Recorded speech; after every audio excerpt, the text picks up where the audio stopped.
Welcome back to the channel, everybody. I am Mick Alphany. So once again, XRP makes history, Ripple makes history. This is huge. Every time we talk about them, we're talking about big money, massive money on a asset that not everybody is going to be able to purchase in the future. Keep that in mind. When the prices go up, people will be priced out. Now, I'm going to give you an example before we jump into this article here. People don't like to buy high-priced things, all right? Now, if you look at, let's take Quant, for example. I have seen so many people in comment sections say that they have no interest in Quant. It's too expensive. Most people think that way, and I get it. I understand. Just imagine when XRP's price begins to shoot up and you need 10 XRP, 10, in order to have an account. Think about that for them. Just to keep the account, 10 XRP. So... it's going to be easy to get priced out once everything is up and running. And there's going to be a massive amount of money flowing through XRP, according to all of the data, all of the PDFs, all of the documents, all of the transcripts we've gotten from the central banks and Ripple, massive amount of money. But here we have it. It says, in a historic move, Ripple partner QNB has launched a direct remittance service for money transfers from Qatar to the Philippines. Boom. They're getting tired of waiting. So many banks are ready to begin. It says this makes it the first bank in Qatar to introduce the service. Through the use of Ripple's financial technology, RippleNet, QNB will establish a connection with China Bank, one of the top private universal banks in the Philippines, to offer this service. There is going to be money flowing back and forth through the XRPL, utilizing XRP. That's another reason why it's one of the most safe holes. There's a question about a lot of different coins, whether they're going to be directly used or just used for transaction fees. There's no question when it comes to XRP. XRP is it on the XRPL. It is everything. It is the liquidity pool that the banks will pull their money in. That's another thing that people are not taking into account. Listen. We just saw a list of crypto released, right? I mean, I covered it a few videos back. I showed you the article. They have on that article that the SEC says that there's certain cryptocurrencies that Coinbase was trading that the SEC claims are securities. I vehemently disagree with that. But on that list, let's say you had like AMP and a few other things on there, that's unbelievable that they say that something as such is a security and not a commodity. That's unbelievable, but it's clearly SEC overreach. Everybody's talking about it. Even other regulatory bodies are talking about SEC overreach. That tells you there's a problem, okay? But none, it stood out to me as soon as they said that none of those coins have been removed from exchanges. None. Why? Isn't that strange? But XRP was removed. There has to be something more to that. There is no coincidence. There is no randomness, coincidence, randomness, however you want to put it. It's just cause and effect unrecognized. There's a cause for that. A cause for XRP to have been removed and a cause unknown for these to not be removed. Someone knows something. And so the SEC, who in my humble opinion is corrupt, has exposed Coinbase for also being a little bit corrupt. Well, actors within Coinbase. This is what the SEC alleges. That's what they're saying. It's not what I'm saying.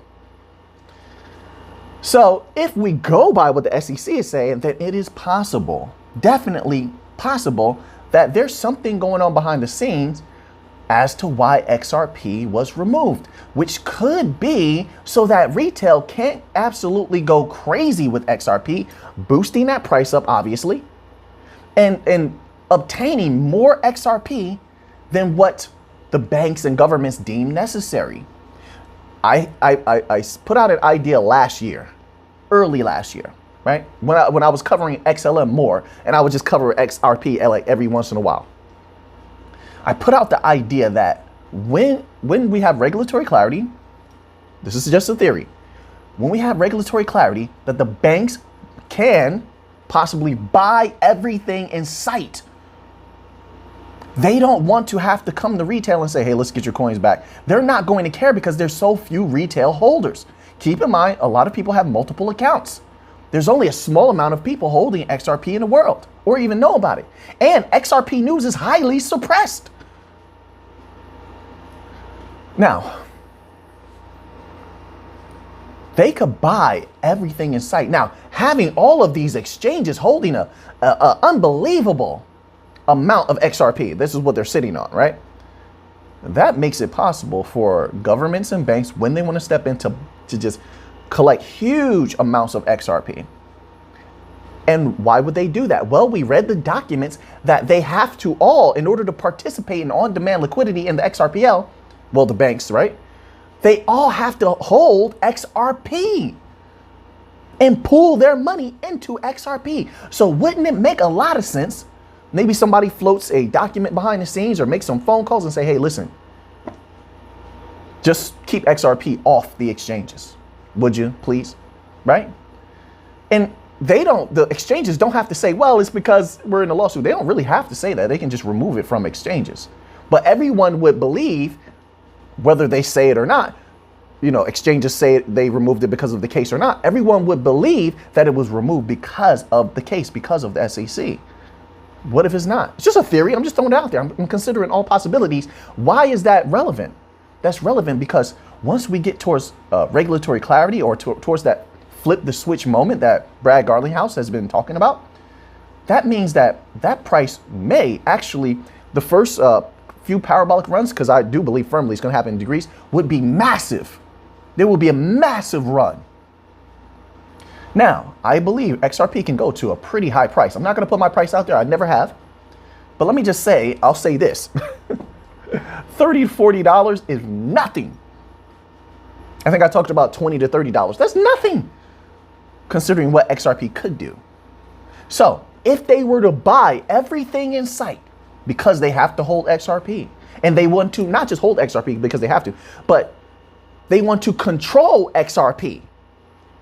We already have seen them float the idea, the Bank of International Settlements, that anything that's considered DeFi is not DeFi. It's all about who has the most of that asset or who has the most money in that liquidity pool. That is a form of centralization. That's what they're saying. So they might take that route. They want power over that, and they would have it. If they're holding the most XRP, they can control it. So that would boost that price way up, and people would be priced out. There's a few assets that, listen, I'll say this. I don't play around with any bank coin. I am an actual believer in the projects that I support. I haven't sold one bank coin, not one of any of them, from my billions bag. I know you haven't heard me say that in a long time, billions bag. They don't move. I don't play with them. But there's a few that are really, really risky to play around with, in my humble opinion. Just my humble opinion. This is not meant to sway you this way or that way. You could buy XRP or you could sell XRP. I'm not here to tell you what to do at all whatsoever. You make your own decisions.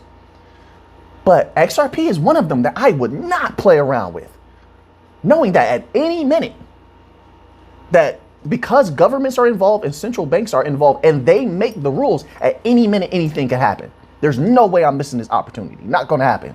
No way I'm getting priced out just in case the extreme happens. Now, the extreme might not happen. I'm not taking that chance. Another asset I don't play around with at all whatsoever. When I say play around with, I mean, I'm going to try to trade it here and like, no, it's Quant. When Quant went down to like $40 area range, however you want to phrase that, people bought up a ton of Quant. And then it skyrocketed to over $100. It was like $104 the other day. That is an asset that could take off so fast. You look at the all-time high. It was like $400. I'm gonna put a little thing on the screen to show you. Imagine if it went there. Everybody that bought a ton of Quant at $40, then it goes back to like $420. They made a ton of money, but it can take off fast because of its circulating supply. It's extremely low. Doesn't take a lot to go to a high value. So that's another one I don't play around with whatsoever. I would never, ever. But when it comes to the bank coins, yeah, I don't play with the bank coins at all because of that reality. I said this about XLM in the last video. I believe that they could do the same thing with XLM. They don't have to announce it to everyone. They can just at the right time buy all of the XLM up that's on the market and use it between each other. They just trade it between each other. That's it. Where are you going to get volatility then? People are going to sell their XRP and their XLM extremely easily. I'm telling you now. XLM hits, look, if XLM hits 60 cents, you're going to see sell-offs, in my humble opinion, 70, 80. It's going to be a hard path to $1. Then after $1, yeah, I think you could probably, it's going to be $2 to $3 the hard way. Unless, but what I'm saying is with that, before I get into the next thing, is that most of retail is going to sell easily. They don't believe, they believe on the surface, but subconsciously they don't really believe. XRP is the same thing. That's what I was leading into. By the time, I believe firmly, by the time XRP gets to $15, the psychology of, the inner workings of people's minds is going to be crushing them as they watch the volatility, as more and more retail sells and the price goes down and go up. And I believe firmly that the banks and governments will allow that to happen because they want to flush you out. By $15 to $20, most people have already sold their XRP. And they're probably doing really well, by the way. Let me just put that out there. They're probably making a ton of money by that time anyway. By the time XRP gets to $5, $8, $5 to $8 range, people are already making a ton of money. It's the same way with Algorand. Algorand makes it to $4 or $5. People are sitting on a ton of money, okay? So now, let's go here. Let me try to get to some other articles here. But I wanted to put that out there. That's mind-blowing. Ripple and XRP make history once again. So then there was another article here. This is on Quora. And, this is what I just stated is why I don't pay attention to the price right now. It means nothing. Nothing at all. I mean, well, it means something to newcomers to XRP. And there's a lot of them. We're seeing them on the channel every single day. They're new to crypto. And they're just now starting to accumulate XRP. So this is good for them, right? So it says, Ripple price has retraced, undoing gains from past week. Listen, XRP is a future coin. The price right now means nothing. If you're in XRP for the price right now, I don't know what to tell you. This is a long hold, a big money coin. Make no mistake about it. This is my humble opinion. This is not financial advice. I'm not a financial advisor. I don't ever want to be. You make your own decisions. But this is a big money coin. This is a big money play. The price right now means, it means nothing. They're showing this here. XRP has set multiple swings between 30 cents and 31 cents.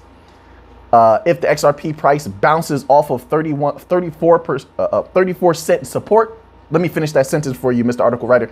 If XRP, I'll let you take the first half. If the XRP price bounces off the 34 cent support, it means nothing. Nothing until regulatory clarity, until this case is over. Oh, and then, I mean, I could be wrong. Like I said, the governments and the banks, they make the rules. Unfortunately, that's just how it goes. And Ripple, for its participation, must acquiesce to what they want. That's just the way that it goes, right? So this means nothing. It's like one of my subscribers said in the members only section. Yeah, just keep in mind, all of this means nothing until regulatory clarity. 100% correct. And this shows, like, look, I told you, subscribers on this channel are some of the absolute best researchers. They're knowledgeable. They're extremely intelligent. I mean, man, I say it, if these subscribers on this channel had YouTube channels, my goodness, they would take over YouTube. They would, because that's how I know I interact with them. I've seen information that they post, even in tweets and stuff. Sometimes they might send me something. Genius individuals here. But that subscriber was correct in this. It means nothing. So I overlook stuff like that. You get caught up in the charts with something that charts cannot contain. It can't contain XRP, XLM, Quant, Algorand. It doesn't contain their potentiality because there's constantly money being printed. We're talking about assets that are going to be flooded with money. We don't know how high the price goes. Market cap will not matter because we don't know how much of the money they're going to be moving just yet, becoming a part of the new financial system. So that market cap stuff is not, it means absolutely nothing. What was the well, I could say a whole lot of things on that. But if you're talking about over 400 to 500 banks utilizing XRP, nobody knows where that price can go. We don't know how much money they're going to pull into XRP. How can anyone know that? You can't.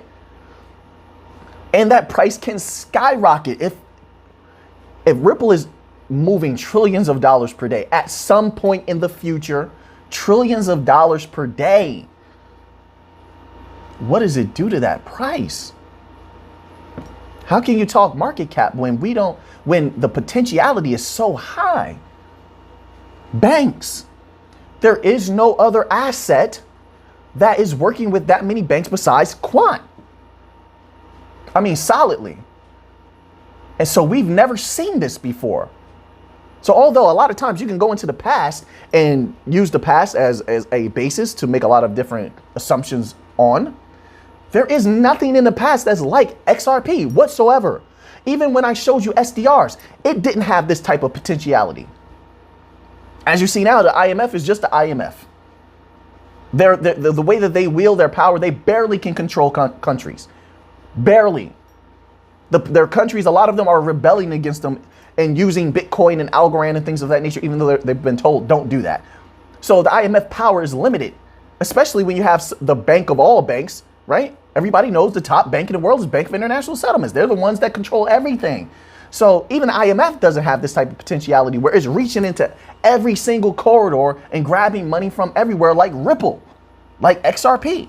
XRP is hand in hand with BIS, hand in hand with the IMF. That presentation that I put the screenshots up for, this was like in maybe January, that was with the IMF. That was Ripple doing a presentation for the IMF. Ripple has is hand in hand with the IMF, with the ECB, with the United States government, Faster Payments Council. What does Ripple have, like 3 of their top people as members of the Faster Payments Council? There is absolutely no asset ever that has this type of potentiality or asset class. And when I say asset class, I'm taking the bank coins as their own classification. There is nothing ever that has ever been like the bank coins. I believe they all will have their own degrees of success. They're not all going to be the same, but I do firmly believe that they will all be winners. And I could be completely wrong on that, but the data and the information we have uncovered says otherwise, right? So let's move on from here. So I wanted to highlight this here with Quant. They have been, I don't even want to say catch up, but after they made that deal with SIA Partners and SIA Chain, then they went heavy with LAC Chain. They have been on fire, bringing in multiples of banks every like week or 2 weeks. Now they continuously are putting out articles about interoperability. And interoperability of what? Banks. I mean, they're just screaming their lungs out at Quant about how they're working with these banks and bank interoperability between the legacy system and the blockchains. And they're showing their dominance and building these infrastructures. It's unbelievable. Let's read this little tweet here. It says, this is from Quant Network. It says, CBDCs are not here to completely turn the financial system upside down.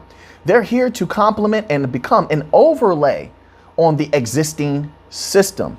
This is from Gilbert Verdian himself, leader at Quant. If Quant does even 25% of what they're set up to do, that price is going to explode. We're talking, let's see, it went to $420 just based off of retail alone. In a utility run, obviously I'm gonna say $600 is easy with Quant. In a utility run, $600 easy. That's just my humble opinion, okay? You don't have to buy Quant or sell Quant. I don't make money because people buy or sell. I'm into the bank coins. We're waiting on the banks to step in. Understand there's different types of people holding crypto. I'm a hunter of the white whale, like Captain Ahab, from the great story Moby Dick. I'm hunting the banks. So you don't have to buy or sell anything because I say it. But I'm stating what I believe firmly. $600 is easy. And I'm giving a very low number. A very, very low number. It went to $420 just based off of retail. Imagine when those banks step in. $600? What? That's look, $600 to $800. I'll even step out just a little bit further. That's easy work. With an asset that already reached $420 off of retail and only has like 13 to 14 million in existence forever. Forever. That's it. There's no more. That is mind-blowing to me, man. This is a great time to be alive, in my humble opinion. Great time to be in crypto.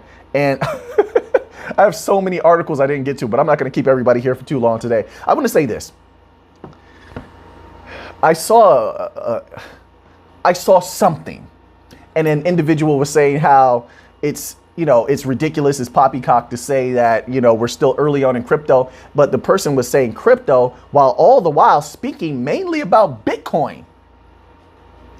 Well, I'll say this. I don't know about the rest of crypto. I don't care about the rest of crypto. When it comes to the bank coins, nothing has started up yet. Our utility run hasn't begun yet. So yes, when it comes to, you have to clarify which type of crypto you're talking about, right?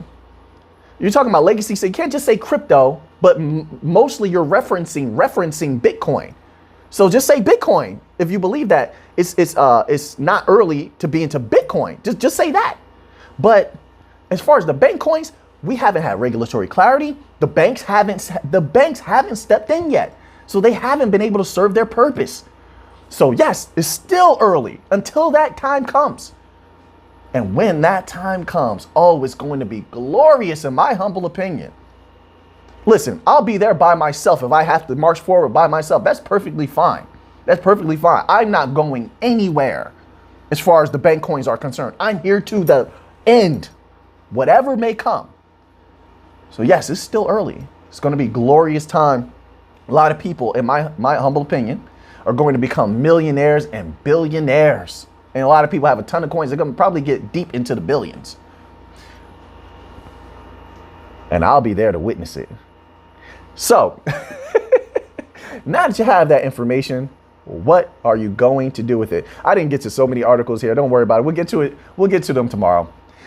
So until next time, let's get to the money.